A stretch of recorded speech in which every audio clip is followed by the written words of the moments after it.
Lombalgie, cervicalgie, dorsalgie. Peut-être souffrez-vous de mal de dos et vous cherchez une solution pour vous en débarrasser. Mais les médicaments, ce n'est pas trop votre tasse de thé. Aussi cherchez-vous des solutions naturelles pour soulager vos douleurs. Eh bien, ça tombe bien puisque c'est exactement le sujet d'une conférence que j'ai donnée il y a peu de temps au salon Bio et Bien-être de Grimaud. Ce salon est organisé chaque année par l'association La Vie Autrement, association biologique qui recherche justement des solutions alternatives pour créer un monde meilleur. Ce salon regroupe 90 exposants bio avec lesquels vous pouvez bien sûr discuter, échanger et commercer, mais organise également tout un tas de conférences et d'ateliers pour justement avoir de nouvelles perspectives, découvrir de nouvelles façons, d'où la vie autrement. Et cette année, avec une section mieux-être, j'ai été invité donc à participer pour proposer une conférence sur le mal de dos, comment soulager vos douleurs sans médicaments. J'ai donc décidé de vous retransmettre en ligne cette conférence. Par contre, comme je n'avais pas de caméraman, j'ai posé la caméra un petit peu où je pouvais pour éviter que ça gêne le public, etc. Et j'avais pas de retour du coup donc pour savoir si l'image était bonne. Mais j'espère que vous m'en tiendrez pas trop rigueur puisque ce qui compte avant tout, c'est le contenu. On est donc parti pour la conférence comme si vous y étiez. Bien, on va y aller.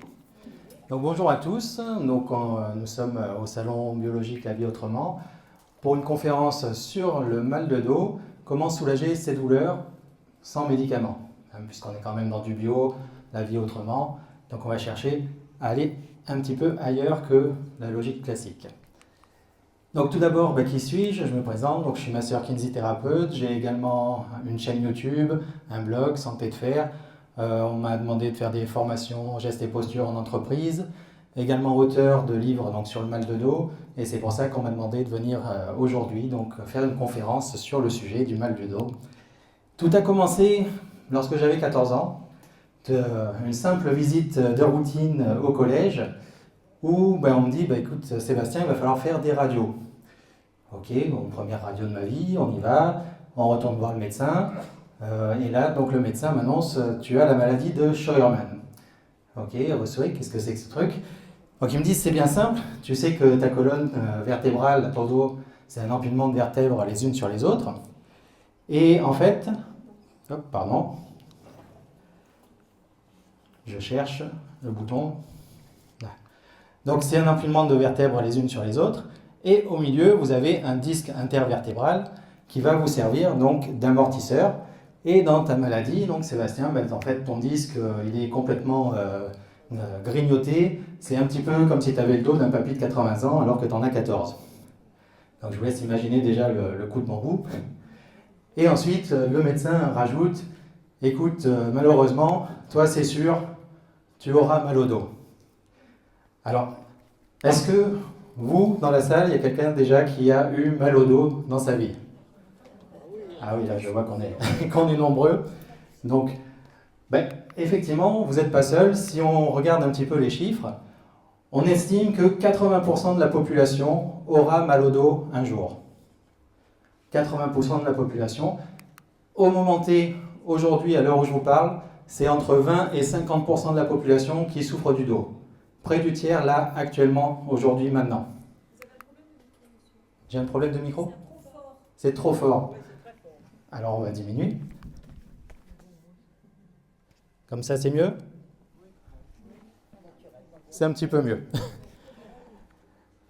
Le mal de dos, c'est le deuxième motif de consultation médicale donc chez tous les médecins de France. Et c'est également la deuxième cause d'invalidité dans le monde. Ce n'est pas que français, c'est un petit peu de partout. Mais en fait, je vous parle du mal de dos, le mal de dos, mais en fait, je devrais dire les maux de dos, puisqu'en fait, il y a différents maux de dos qui existent. On pourrait dire qu'il y a autant de maux de dos qu'il y a d'individus différents dans le monde. Déjà, ne serait-ce que par la localisation de vos douleurs. Si vous avez donc mal au dos en haut, donc au niveau des cervicales, on va parler de cervicalgie. Au milieu du dos, vous avez les vertèbres dorsales, donc on va parler de dorsalgie. Et en bas du dos, vous avez les vertèbres lombaires, donc on parle de lombalgie. C'est bien, je vois qu'il y en a qui suivent, c'est parfait. Donc effectivement, on constate que la majorité des maux de dos, ce sont les lombalgies. Donc 80% des maux de dos, 20% les cervicalgies et quelques pourcents seulement pour les dorsalgies. Les maux de dos varient également selon leur durée. Par exemple, si vous avez un mal de dos qui dure moins de 4 semaines, on parlera de lombalgie aiguë. Donc, s'il y en a qui ont déjà vu marqué sur leur ordonnance lombalgie aiguë, donc rassurez-vous, ça ne veut pas dire que c'est aigu très haut et que ça fait très mal, c'est juste une question de durée, donc c'est que ça fait moins de 4 semaines que vous avez mal. A l'inverse, nous avons la lombalgie chronique. Donc je parle beaucoup de lombalgie parce que c'est les plus importantes, mais on pourrait dire cervicalgie chronique, dorsalgie chronique, ça marche pareil. Donc plus de 3 mois, c'est la chronique. Entre les deux, donc on a la subaiguë, entre 4 semaines et 3 mois. Et vous avez la méchante, la récidivante. C'est-à-dire, vous avez un épisode qui dure moins de 4 semaines et qui va recommencer moins d'1 an après, et moins d'1 an, et moins d'1 an. Et donc, celle qui pose le plus problème, ce n'est pas la lombalgie aiguë qui disparaît assez rapidement au bout de 4 semaines, c'est la récidivante et la chronique, bien évidemment. Vous avez également différents maux de dos, donc selon s'ils sont associés ou non à une autre pathologie. Donc, s'il n'y a pas d'autres pathologies associées, on parle de lombalgie commune. Donc, c'est 98% des lombalgies que vous pouvez rencontrer. Et si elles sont associées à une autre pathologie, on va parler de lombalgie symptomatique, donc associée à d'autres maladies qui sont souvent un petit peu plus graves. Et donc, on va chercher ce que l'on appelle dans le jargon médical des drapeaux rouges. Donc, c'est souvent votre docteur qui va aller les vérifier, mais vous également. Donc principalement 6 pathologies qui peuvent être associées au maux de dos. Les problèmes traumatiques, par exemple vous tombez, vous faites une fracture, ou en cas d'ostéoporose aussi, donc les fractures sont beaucoup plus fréquentes. Problèmes maladies inflammatoires, par exemple la spondylarthrite ankylosante.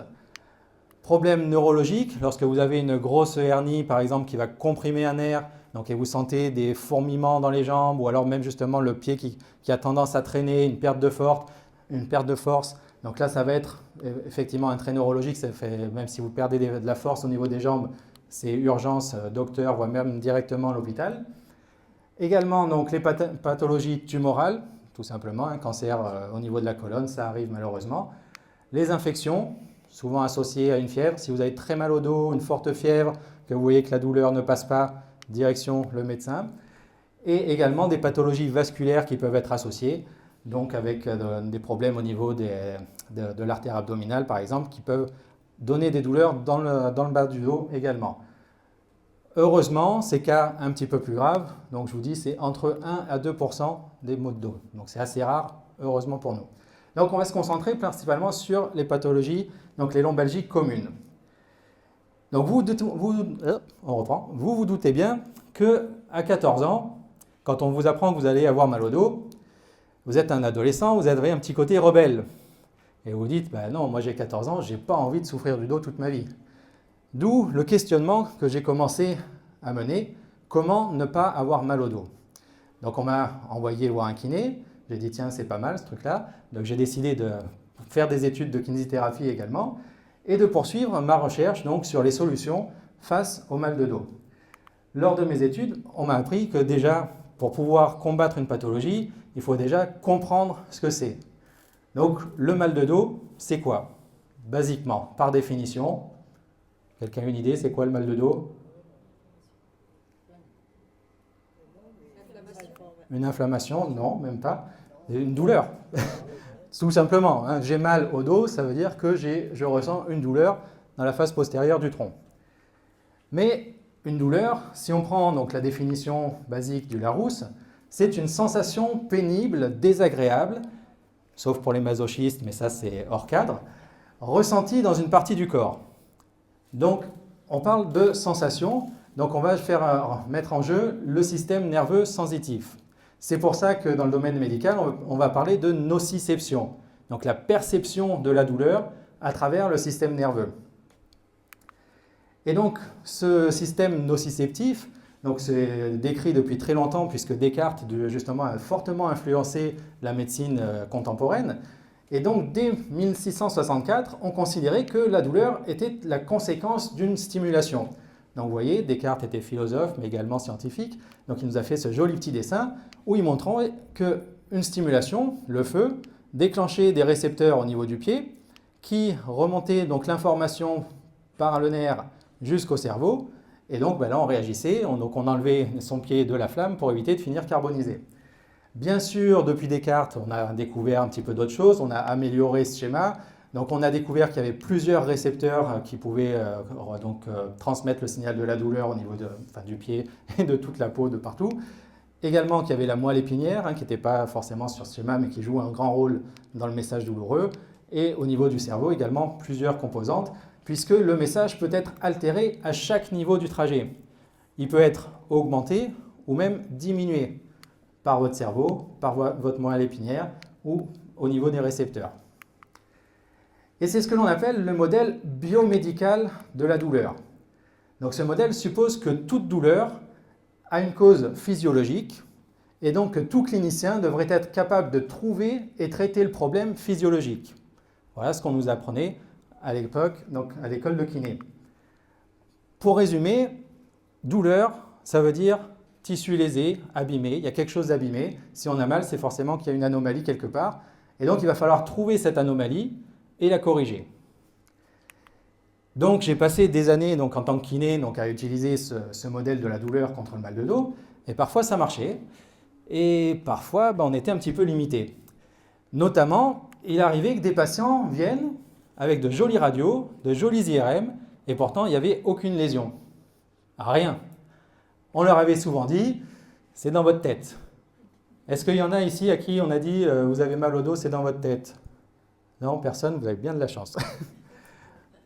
Parce que, effectivement, les gens, entre guillemets, on le prenait pour des fous, ils n'étaient pas tellement contents. Et à l'inverse, on avait des patients qui venaient avec des radios, donc on voyait radio du bassin, on regardait les vertèbres lombaires, on disait oh là là, vous avez de l'arthrose de partout, vous devez avoir mal, vous? Ben non, je viens pour ma hanche. Ah, pardon, d'accord, effectivement, ok. Donc en fait, les radios étaient dégueulasses, on va le dire, et pourtant aucune douleur au niveau du dos. Et d'après vous, combien de personnes, justement, présentent des signes de lésions anatomiques, donc des lésions que ce soit au niveau des disques intervertébraux, des vertèbres, donc de l'arthrose ou quoi que ce soit, sur une radio ou une IRM, et tout cela sans avoir mal au dos? Est-ce que quelqu'un peut me donner un chiffre comme ça? Beaucoup. Combien? 60%. Alors, les chercheurs se sont posé la question, notamment Brinjikji en 2015, à vos souhaits, c'est son nom. Bon. Donc, il est ressorti, donc il a fait venir plus de 1000 personnes dans son laboratoire, il a passé tout un tas d'IRM, et il s'avère, donc chez les personnes de 20 ans, les petits jeunes, on a déjà 37% des personnes de 20 ans qui ont des disques abîmés, sans douleur. 37% chez les 20 ans. À partir de 80 ans, on est à 96% des personnes qui ont les disques intervertébraux abîmés. 96%, voilà, c'est plus une anomalie, c'est la normalité. Hein? Donc, il est normal, lorsqu'on vieillit, d'avoir le dos abîmé. Mais ce n'est pas pour ça qu'on a mal. Je vous rappelle que là, on est chez des personnes qui n'ont pas de douleur. On va plus loin, toujours chez les personnes de 20 ans, 29% qui ont carrément une protrusion, c'est-à-dire un début de hernie discale, et aucune douleur. À partir de 60 ans, 60% des personnes ont de l'arthrose, et toujours pas de douleur. Pas tous. Là c'est des personnes qui n'avaient pas mal au dos, et 60% avaient de l'arthrose et pas de douleur. Et même chez les personnes de plus de 80 ans, donc 40% qui présentaient un spondylolisthésis, c'est-à-dire un glissement d'une vertèbre l'une par rapport à l'autre, et toujours sans douleur. Donc, le modèle biomédical douleur égale lésion, ça tombe un petit peu à l'eau. Donc, les chercheurs ont voulu aller sur un autre modèle, le modèle biopsychosocial. Donc là, on prend en compte que, en fait, vos douleurs vont avoir des causes biomécaniques, donc des lésions, votre âge, la santé, la génétique, etc. Mais également vont intervenir des facteurs psychologiques, vos croyances, vos attitudes, vos comportements, les émotions que vous pouvez ressentir, et également des facteurs sociaux, le contexte culturel, les facteurs économiques, le soutien ou pas de la hiérarchie, du conjoint, etc. Et tout ça va aboutir justement au mal de dos au milieu.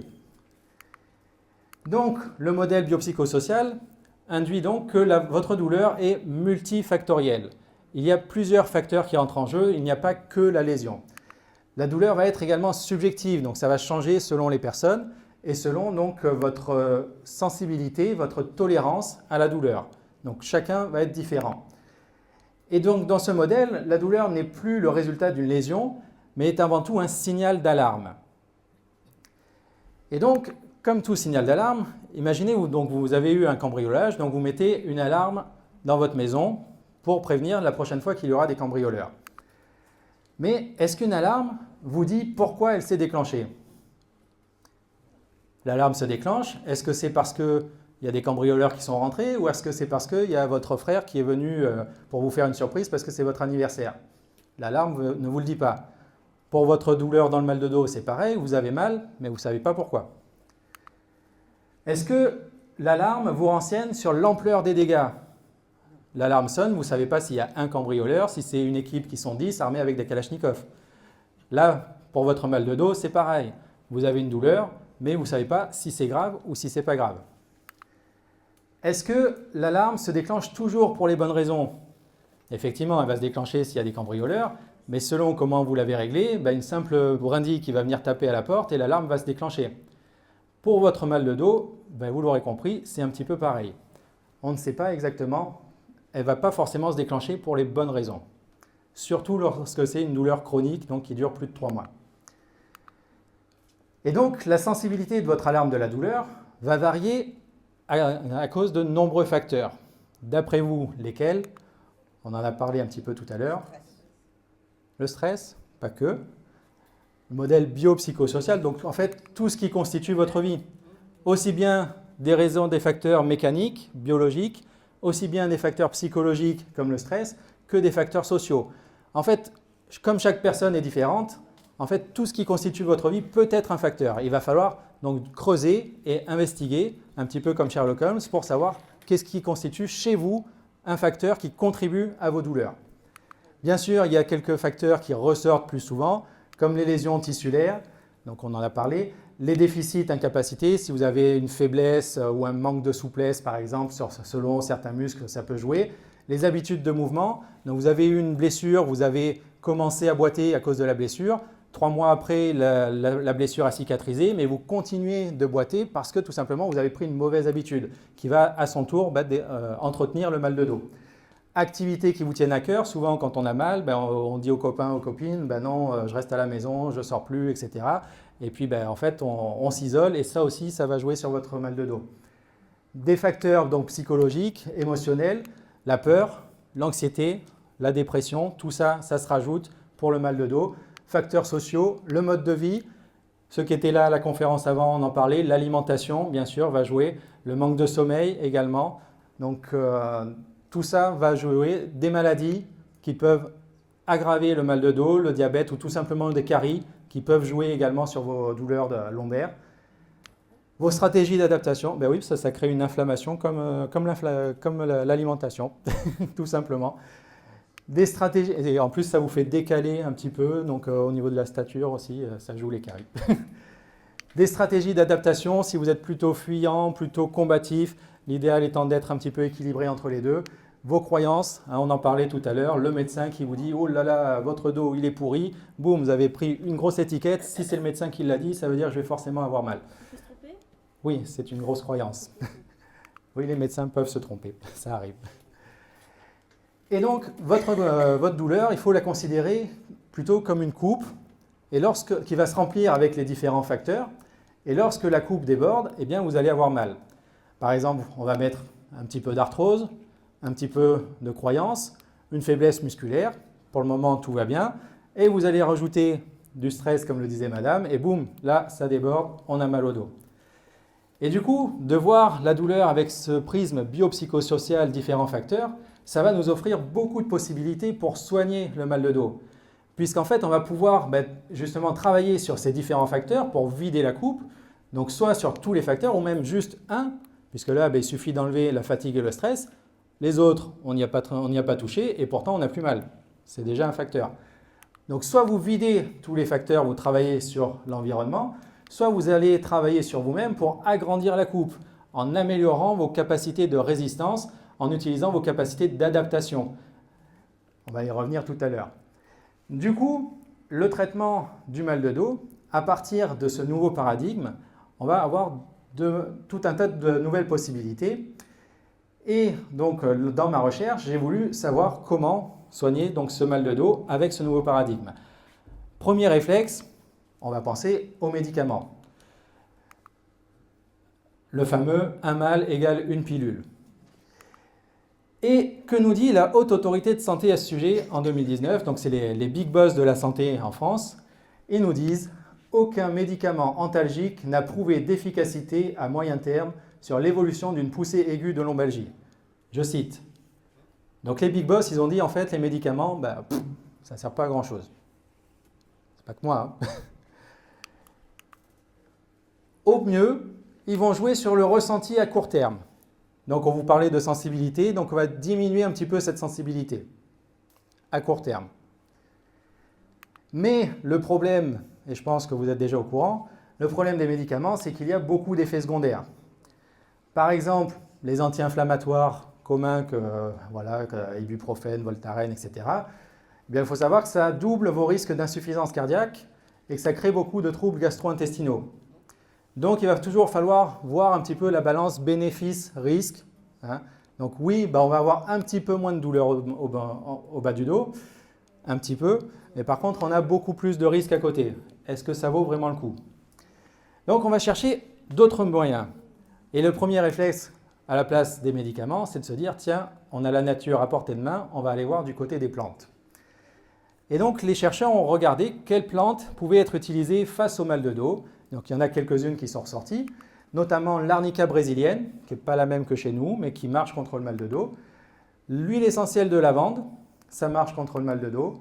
L'huile essentielle de Golteri, alors ça, malheureusement, il n'y a pas eu d'études spécifiques contre le mal de dos. Il y a des études qui ont montré que ça avait des effets antalgiques et anti-inflammatoires, parce qu'en fait, la Golteri, notamment, ça se rapproche assez de l'aspirine, donc ça va diminuer les douleurs. Et donc, certains chercheurs qui travaillaient sur les pommades anti-inflammatoires médicaments conseillaient plutôt d'utiliser la Golteri à la place parce qu'on avait les mêmes effets, les effets sur le mal de dos, mais pas les mêmes effets secondaires. Dans le même ordre, vous avez l'huile essentielle de camphre qui va agir pareil. Pareil, il n'y a pas d'études spécifiques sur le mal de dos, mais par contre, on a des patchs qui ont été étudiés, les patchs Chizeng, qui ont étudié, qu'on ne trouve pas en France malheureusement, qui se trouvent en Asie, aux États-Unis, mais pour le moment il n'y en a pas, à moins de les faire importer si vous avez vos réseaux. Donc qui contiennent essentiellement du camphre et qui eux ont montré une efficacité face au mal de dos. Chez nous, ce qu'on va retrouver c'est plutôt baume du tigre, même le Vicks, hein, ça contient du camphre et donc ça va agir contre le mal de dos. Également dans les pommades, donc vous avez la racine de consoude qui marche également. Donc tout ça c'est plutôt en pommade. Dans les autres plantes, donc plutôt par voie orale, donc ce qui a été testé par les scientifiques, nous avons l'écorce de saule blanc. Donc pour ceux qui ne savaient pas, c'est ce qui a permis de découvrir l'aspirine. Son autre petit nom, c'est acide acétyl salicylique. Donc salicylique, en fait, c'est Salix albas, c'est le saule blanc. Donc c'est de là que vient l'aspirine. Et donc de prendre la plante directement par voie orale, vous avez les mêmes effets qu'un anti-inflammatoire sur le mal de dos.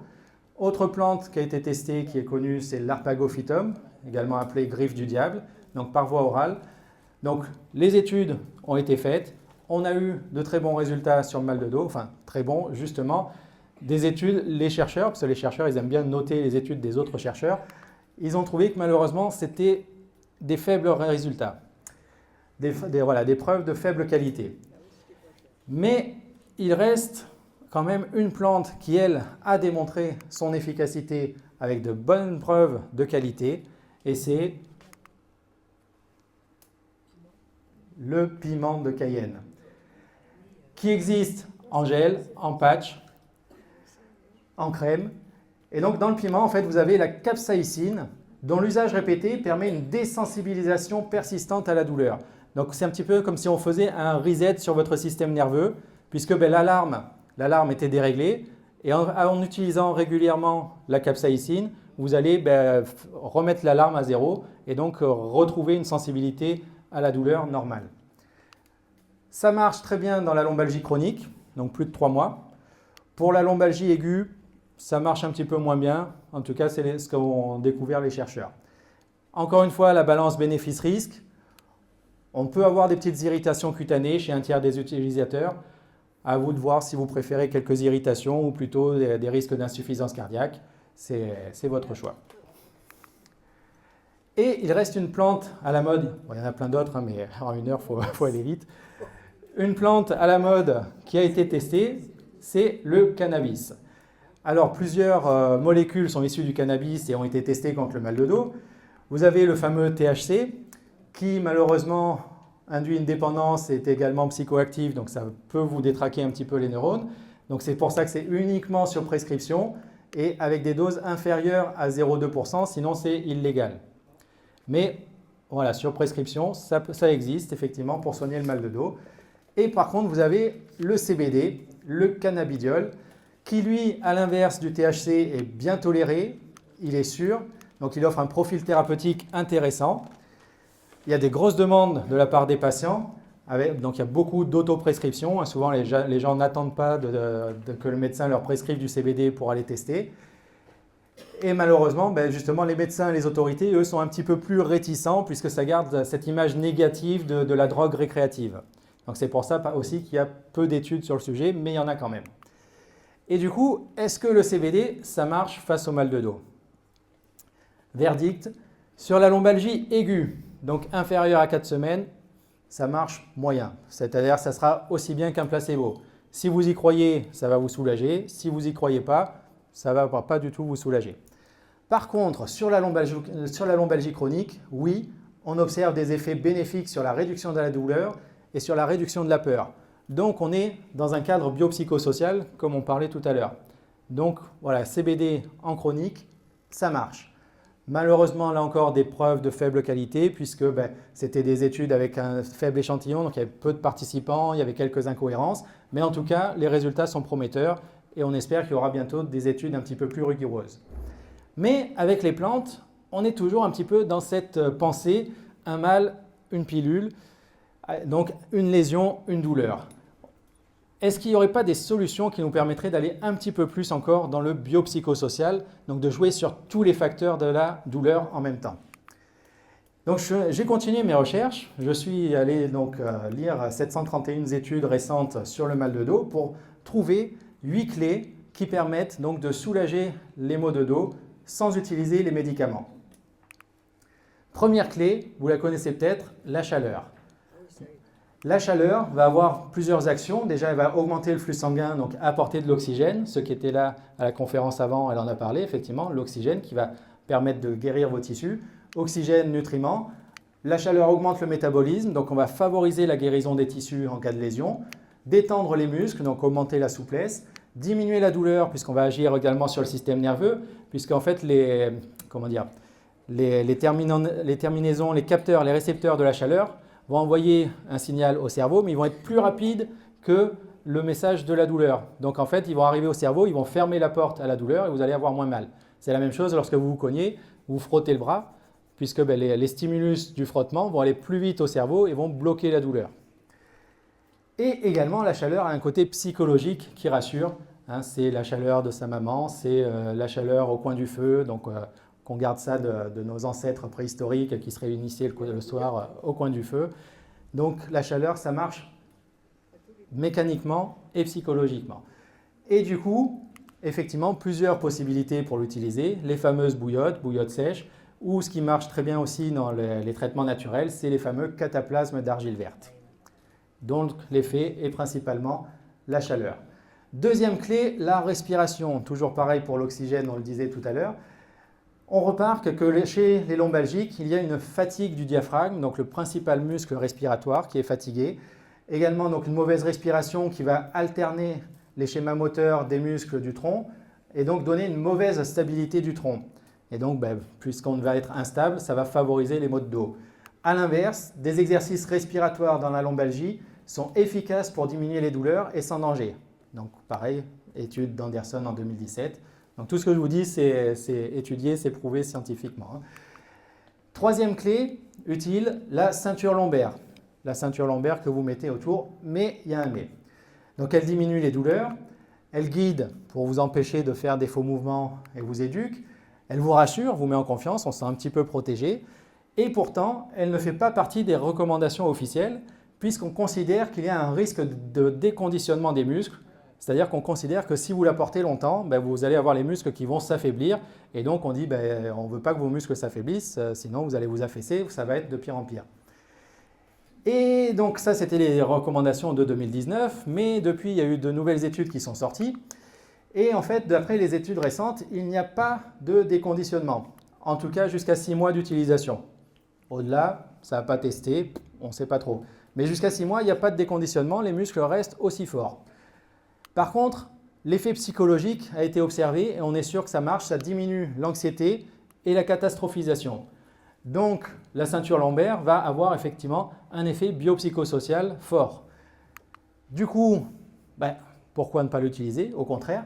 Par contre, seulement si vous avez déjà mal, c'est-à-dire que là, par contre, en prévention, si vous n'avez pas mal au dos et que vous dites je vais mettre une ceinture pour ne pas me faire mal au dos, là, la science est formelle, en prévention, ça ne marche pas.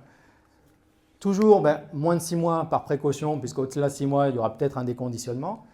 Et en gardant pour objectif de rester actif. C'est-à-dire que vous n'allez pas mettre votre ceinture pour rester assis dans le canapé, vous mettez votre ceinture pour continuer d'aller faire les courses, de bricoler, etc., etc. Quatrième clé efficace, toujours sans médicaments, le massage. Donc là, on rentre dans ma partie. Une des plus anciennes approches de guérison connues de l'humanité, le massage. Mais est-ce que c'est efficace face au mal de dos? Que nous disent les études? Le massage améliore la fonction à court terme, surtout dans le cadre de la lombalgie chronique. Donc ça va nous permettre de mieux bouger. Le massage va diminuer la douleur à court terme. Donc en fait, le massage, on est vraiment dans le traitement biopsychosocial par essence, puisqu'on va agir mécaniquement sur les muscles, sur la circulation sanguine. Psychologiquement, en fait, il a été montré que le massage permettait de lutter contre l'anxiété et la dépression aussi bien qu'une prise en charge avec un psychologue. Donc, c'est pas rien. Et également social, puisque le toucher, c'est les études. Le massage avait 72 points, le psychologue en avait 76. Juste en dessous. Et donc, d'un point de vue social, puisque le toucher, forcément, c'est entrer en relation avec quelqu'un d'autre. Donc, on est vraiment dans un lien social à proprement parler. Et pourtant, il y a une grosse controverse au niveau du massage. Donc, c'est de moins en moins recommandé. Donc, les recommandations nous disent que c'est juste un adjuvant. Vous pouvez l'utiliser en plus, mais ce n'est pas vraiment l'essentiel. Alors qu'aux États-Unis, comme eux, ils ont des gros problèmes d'opioïdes, on va leur dire plutôt oui, il faut faire du massage pour diminuer la prise d'opioïdes. Donc, bon. Et donc, arguant que déjà ça agissait à court terme, on le disait, que les preuves étaient assez faibles, même si en fait, étudier le massage scientifiquement, c'est assez compliqué, puisque ça va être dur de trouver un placebo au massage. Qu'est-ce que c'est un faux massage? Surtout si on considère que le toucher déjà va avoir une vertu thérapeutique, c'est dur d'avoir un faux massage. Également, donc, la nature du massage, selon les gestes que vous faites, ça ne va pas être protocolaire, c'est-à-dire que vous n'allez pas faire 20 gestes comme ça, à telle pression, etc. Ça va changer à chaque massage, donc c'est très dur de l'étudier scientifiquement. Et surtout, un facteur qui rentre en compte dans l'efficacité du massage, ça va être l'expérience du masseur. Et donc ça, les études ne le prennent pas toujours en considération. Et donc forcément, les études rapportent de faibles preuves pour son efficacité. Mais surtout, ce qui est reproché au massage, c'est son manque d'autonomisation du patient. Puisque du coup, le patient ne va plus être tributaire de ses médicaments, mais va être tributaire de son masseur. Et donc ça, la sécurité sociale, ça ne leur plaît pas trop. Puisque le massage, le gros problème, c'est que ça prend du temps et de l'argent. Donc du coup, qu'est-ce qu'on peut faire pour utiliser quand même le massage face au mal de dos? Soit vous avez des sous et vous avez votre masseur attitré, soit vous avez les rouleaux de massage qui existent. Donc pour faire de l'automassage, soit allongé, soit contre un mur pour vous masser tout seul, avec une efficacité similaire au massage, sauf que ça va prendre beaucoup moins de temps et que ça prendra du coup moins d'argent également. Cinquième clé, toujours sans médicaments, vous avez l'électrostimulation, le TENS, donc des petits appareils qu'on va brancher donc, avec des électrodes sur votre dos. Donc c'est l'utilisation du courant électrique pour soigner à travers la peau. Le TENS va endormir la douleur. On va jouer donc sur la sensibilisation du système nerveux. Ça va permettre de diminuer la prise de médicaments puisqu'en fait on va jouer sur les mêmes récepteurs que l'opium et donc que les opioïdes, que les médicaments opioïdes. On joue sur les mêmes récepteurs pour diminuer la douleur. Ça marche principalement en cas de lombalgie chronique d'intensité modérée et lorsqu'il y a un syndrome de sensibilisation centrale. Donc ça, c'est un petit peu complexe, mais si vous voulez, c'est quand votre alarme de la douleur est particulièrement déréglée. Pareil, ça va permettre de la re-régler. Efficace, oui, si on sait s'en servir, comme tous les outils. Malheureusement, moi-même, je dois l'avouer, quand je suis sorti de l'école de kiné, je ne savais pas m'en servir, même si on a eu des cours là-dessus. Et c'est que, justement, en écrivant le bouquin, que j'ai appris la bonne façon, donc par rapport à l'intensité, la fréquence, le bon moment. Par exemple, le café, c'est-à-dire si vous prenez une tasse de café avant, vous pouvez faire tout le temps ce que vous voulez, ça n'aura aucun effet, puisque ça joue sur les mêmes récepteurs, le café va rejouer sur les récepteurs opioïdes. Donc, tout un tas de petits trucs, voilà, les emplacements, effectivement. Donc, voilà, ça marche, mais il faut savoir comment on s'en sert. Les étirements, là aussi, donc, largement utilisés depuis longtemps, mais si on regarde les études, les résultats sont assez hétérogènes. Certaines études vont nous dire que ça marche, d'autres qui vont nous dire que ça ne marche pas. En fait, ça va dépendre un petit peu de vos facteurs. Si par exemple, vous avez des rétractions au niveau des ischio-jambiers, donc les muscles ischio-jambiers qui sont très raides, oui, faire des étirements, ça peut soulager votre mal de dos. Pareil pour le muscle psoas qui est devant. Tandis que si c'est une instabilité de votre dos, vous pouvez faire des étirements, ça ne changera peut-être pas grand-chose. Par contre, ce qui est très important pour l'efficacité des étirements, ça va être la dose. C'est-à-dire qu'il y avait des études qui ont utilisé un étirement pendant 20 secondes, ils ont dit non, les étirements, ça ne sert pas, ça ne diminue pas le mal de dos. Même étirement, mais utilisé 3 fois 30 secondes, oui, là, ça soulage le mal de dos. Donc, les étirements, oui, mais avec une dose importante. 7e clé, toujours sans médicaments face au mal de dos, nous avons les tractions. Donc, les tractions, ça consiste à éloigner deux os les uns des autres pour augmenter l'espace articulaire entre les deux. Largement utilisé surtout aux États-Unis, donc où 77% des praticiens l'utilisent, alors que les recommandations nous disent que ça ne marche pas forcément bien. C'est toujours pareil, en fait, les études vont prendre des panels larges alors que ça va dépendre des situations. Donc, il s'avère finalement que les tractions, ce sera utile si vous avez des problèmes de disques intervertébraux, une hernie, une protrusion, donc qu'on va retrouver par exemple beaucoup chez les travailleurs de force, les sportifs, les militaires ou ceux qui travaillent beaucoup assis. Également, ça marche en cas de radiculopathie, donc c'est-à-dire quand vous avez un nerf qui est comprimé, donc typiquement sciatique, névralgie cervico-brachiale, cruralgie. Donc là, les tractions vont être utiles. Si c'est de l'arthrose, ça marchera beaucoup moins. Donc selon les facteurs qui contribuent à votre mal de dos, ça va marcher. Alors vous avez plein d'appareils différents qui vont coûter cher ou tout simplement vous suspendre un arbre, ça marche aussi bien et ça sera gratuit. 8e clé, l'exercice et l'activité physique. Le best. Fini les années 90 où on vous disait contre le mal de dos, vous avez mal, restez allongé 2 semaines. On s'est aperçu que ça ne marche pas. Au contraire, l'exercice physique est le principal traitement de la douleur lombaire. Pendant la douleur, qui va favoriser donc une évolution favorable, après la douleur, qui va diminuer les récidives de 35%, et avant la douleur, en prévention, le traitement, donc la seule prévention efficace à ce jour que l'on connaisse contre le mal de dos, c'est l'activité physique. Le repos au lit, lui, va retarder la récupération. Donc, on va dire maximum 2 jours, mais au-delà de 2 jours, il faut bouger, il faut sortir de votre lit. Bouger pour se soigner, c'est plus que de l'autosuggestion, ce n'est pas juste se répéter ça et ça va marcher. Ça a vraiment été prouvé donc, par les études, puisque en fait, si vous voulez, la tension sur vos muscles va favoriser l'adaptation et favoriser la guérison. Le fait de l'activité physique va augmenter les seuils de douleur et d'endommagement. C'est un petit peu comme l'entraînement d'un sportif. C'est ce qu'on disait tout à l'heure pour agrandir votre coupe, donc augmenter vos capacités. Donc, c'est-à-dire que si un sportif, il va commencer à courir, au bout de 100 mètres, il va être fatigué. Et à force d'entraînement, il va être capable de faire un marathon. Là, pour vos douleurs, c'est pareil. Donc, avec l'activité physique, peut-être qu'au début, juste de descendre 10 marches, vous allez avoir mal.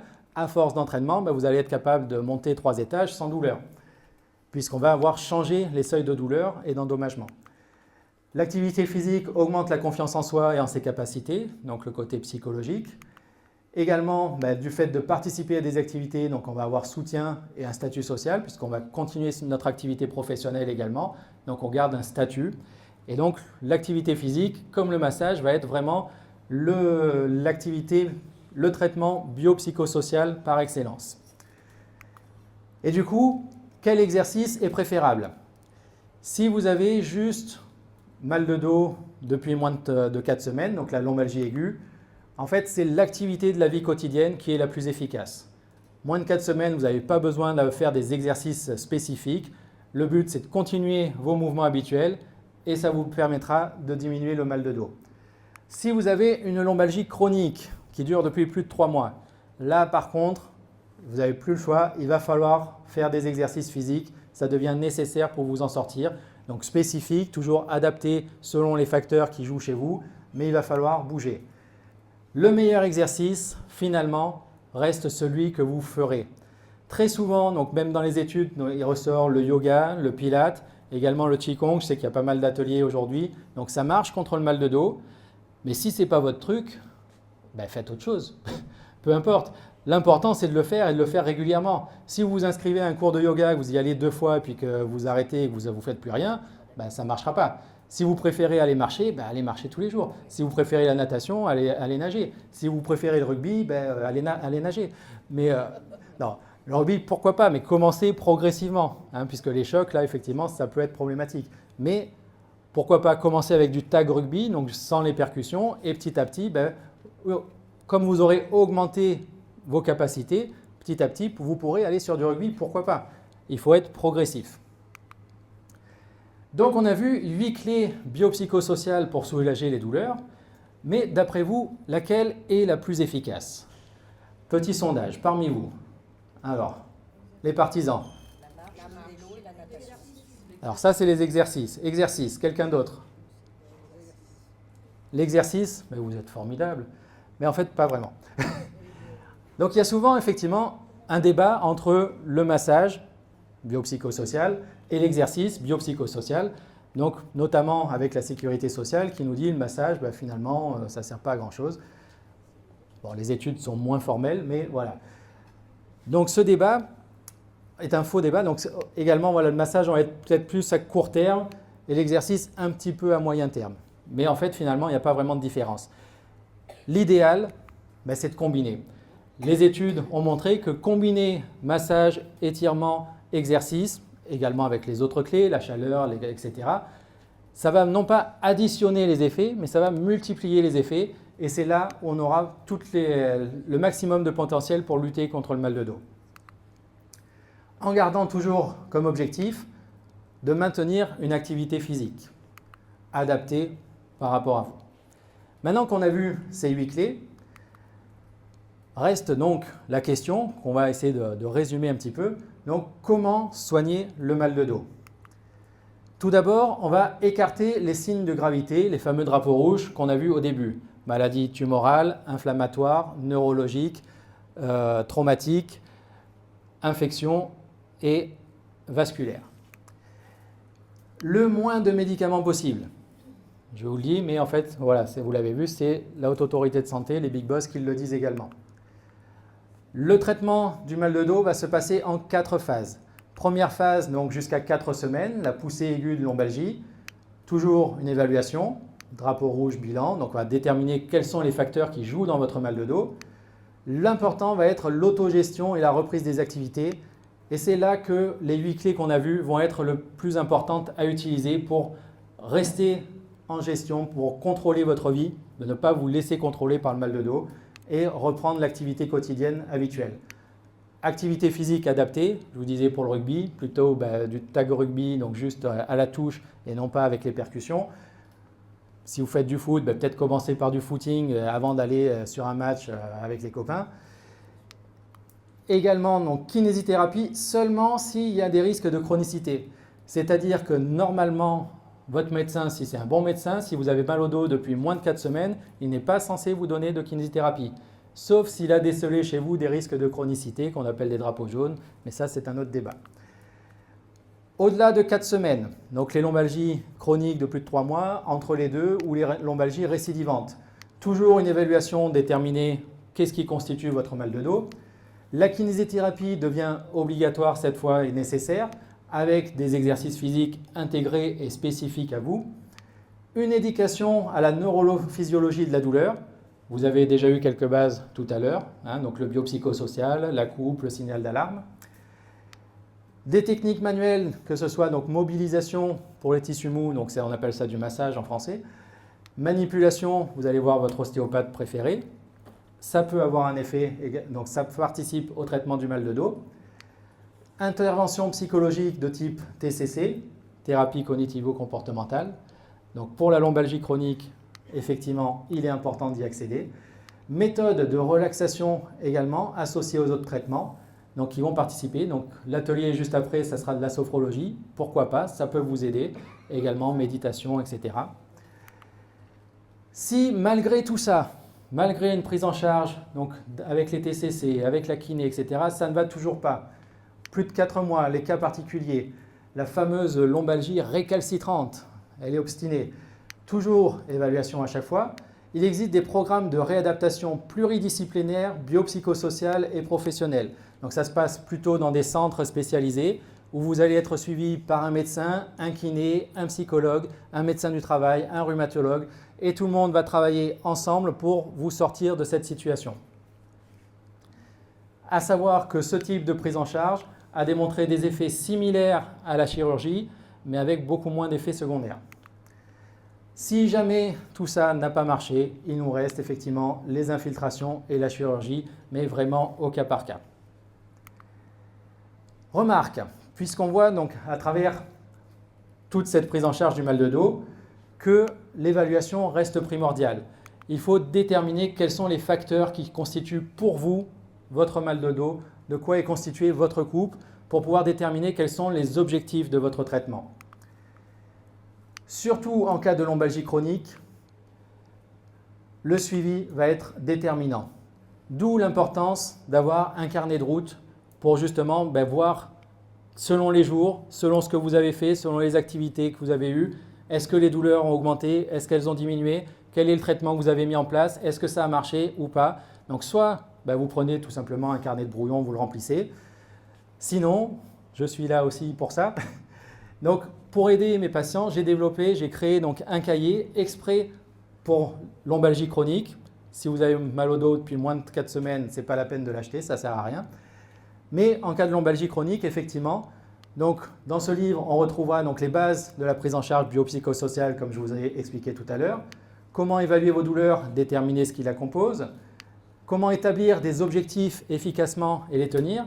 Donc avec la méthode PDF Echo, la méthode SMART, la méthode WHOOP, donc qui permettent justement de déterminer des objectifs et surtout de les accomplir. Également, comment changer vos croyances limitantes donc en se basant sur les TCC, les thérapies cognitivo-comportementales. Donc on va déterminer les croyances et les changer. Et tout ça donc avec 10 semaines de feuilles de suivi, puisque souvent dans le développement personnel, on vous parle de 21 jours, changer en 21 jours. Mais la science a démontré que la moyenne, c'était plutôt 10 semaines. Voilà. Des fois, ça va être en 2 jours, des fois, ça va être en 2 ans, mais en moyenne, il faut 10 semaines. Et du coup, donc, on retrouve donc, dans ce suivi comment observer vos symptômes pour pouvoir optimiser vos traitements, de savoir quand est-ce que vous avez vraiment mal, et de l'avoir noté dans votre carnet, ça aidera également à faire votre diagnostic au mieux et à aider votre médecin. Surtout, donc là aussi, la science a prouvé que ce type de carnet permettait de rester motivé sur le long terme, ce qui est important. Cultiver votre optimisme permet également donc de soulager vos douleurs et donc on retrouve donc le côté psychologique et donc ça aussi, il y a une aide dans ce carnet. Et comment clarifier vos pensées pour aller de l'avant et donc planifier votre guérison. Donc si vous voulez le commander, vous avez le QR code, sinon de toute façon, vous pourrez le retrouver là juste après. Pour aller toujours plus loin, pour revoir ce que l'on a dit plus en profondeur, donc les 8 clés pour soulager votre mal de dos, comment les utiliser, donc avec des actions simples et rapides. Donc le livre est également disponible. Donc petite promo, 100% des lecteurs trouveront leur premier pas vers un mieux-être. Je m'en porte garant. Il y en a qui devront aller plus loin, mais en tout cas les premiers pas, c'est sûr que vous les trouverez. Vous pouvez trouver donc la version, donc soit j'en ai quelques-uns ici, sinon donc vous pouvez les commander directement sur Internet. Ou pour ceux qui préfèrent la version numérique, je vous laisse scanner le QR code, c'est gratuit. Voilà, la version numérique est disponible. La version papier, malheureusement, d'imprimer, ça coûte des sous, donc je ne peux pas vous la faire gratuite. Et enfin, donc, si vous voulez me retrouver, vous avez, donc, je vous le disais au début, ma chaîne YouTube. Pareil, le QR code est là. Le site internet Santé de Fer. Santé de Fer, Fer, F-A-I-R-E, puisque devenir acteur de sa santé, c'est bien d'en parler, c'est mieux de le faire. Et donc, si, je ne sais pas quelle heure il est, si on a le temps de quelques questions, il reste 5 minutes pour les questions. Donc, si vous avez des questions, je suis tout oui. Monsieur.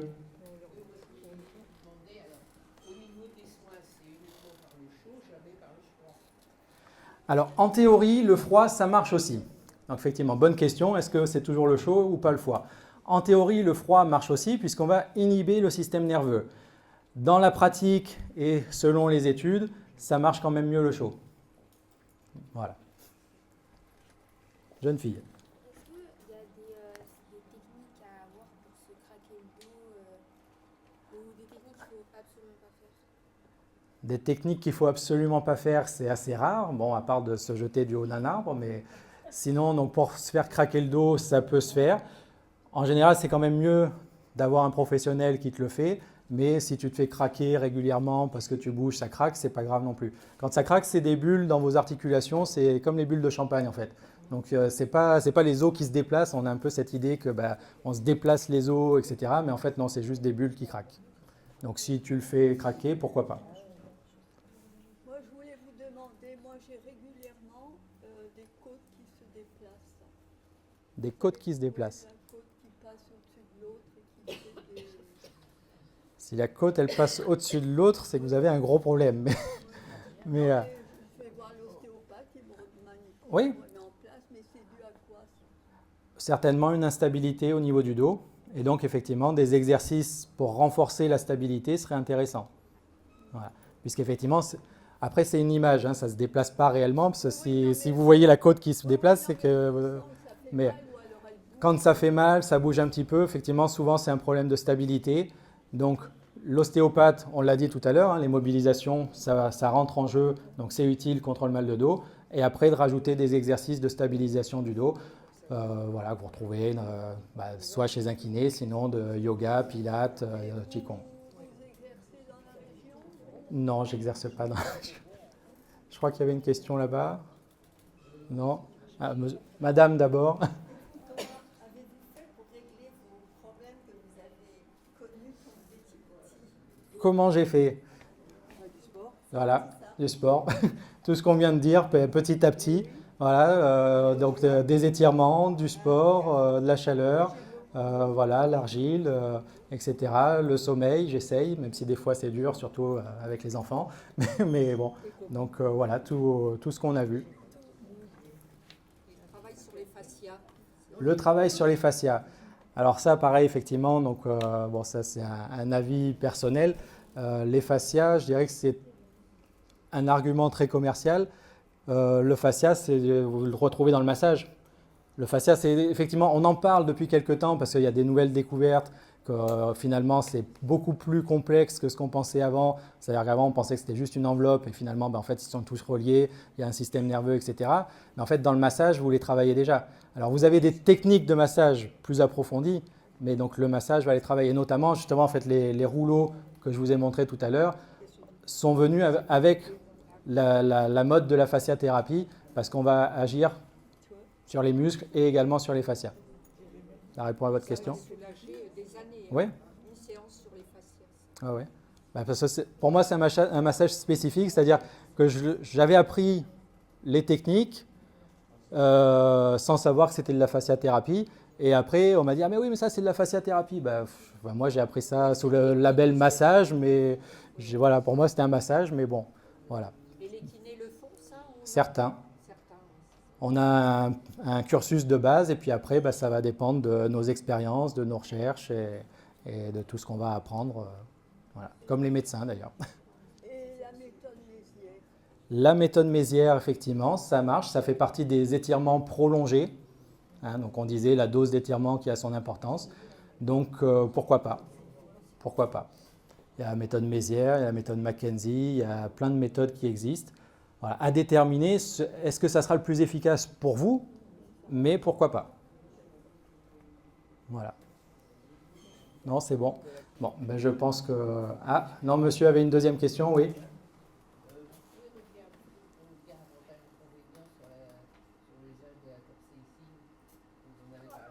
Avantage, inconvénient. Donc avantage, ben, je vous l'ai dit, ça permet de désensibiliser le système nerveux. Inconvénient, ben, les irritations, puisqu'il peut y avoir des rougeurs ou des irritations donc, chez un tiers des patients qui l'utilisent. Voilà.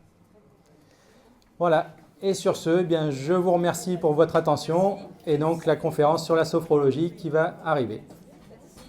Non, mais c'était bien votre exposé. Merci. Super. Voilà, j'espère que cette vidéo vous aura plu. Si c'est le cas, je vous invite à la liker, à la partager auprès de vos amis, surtout ceux auxquels vous tenez. Vous pouvez me laisser bien sûr des commentaires juste en dessous, je les lis, j'y réponds. Pensez à vous abonner à la chaîne pour être tenu informé des prochaines vidéos. Encore mieux, vous avez mes mails privés, le lien juste en dessous dans la description. Et pour soutenir la chaîne, vous avez également le compte Tipeee, là encore le lien sera en description. Et je vous donne rendez-vous sur Santé de Fer pour de prochaines vidéos, puisque devenir acteur de sa santé, c'est bien d'en parler, c'est mieux de le faire. Allez, ciao ciao!